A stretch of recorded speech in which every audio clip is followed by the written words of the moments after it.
నుండి వెళ్లి హాలీవుడ్ లో మన దేశం పేరును మారుమ్రోగిస్తోంది ప్రియాంక చోప్రా. ఈ సెక్సీని మొన్న ఒక 4 రోజులు ఇండియాలో గడిపాక తిరిగి లాస్ ఏంజల్స్ వెళ్లిపోయింది.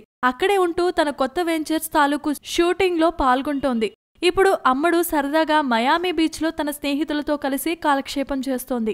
చాలా కాలం నుండి తనకు మంచి స్నేహితురాలు అయిన సూపర్ మోడల్ ఆడ్రియానా లీమాతో కలిసి అమ్మడు అక్కడ దమ్ చేసింది. అంతేకాదండోయ్, మయామి వెళ్ళాక కూడా కోట్ల పేమెంట్ ఇస్తేనే బికినీలో కనిపిస్తా అంటే కుదరదుగా. అక్కడ నేచురల్ గానే అందరూ బికినీలో మెరుస్తూ ఉంటారు. అందుకే అమ్మడు వెంటనే 2 పీస్ లోకి జారిపోయింది.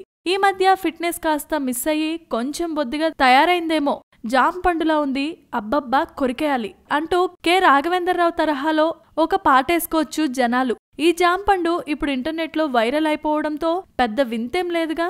సినిమాల పరంగా చూస్తూ ప్రస్తుతం బాలీవుడ్ లో ప్రియాంక చోప్రా చేతిలో కల్పనా చావ్లా బయోపిక్ ఒకటే ఉంది. ఇతర కమర్షియల్ సినిమాలో అమ్మడు హీరోయిన్ గా మెరవాలంటే అసలు బొంబాయిలో ఉండాలిగా. Please subscribe. Hi, it's me Purna. Please subscribe.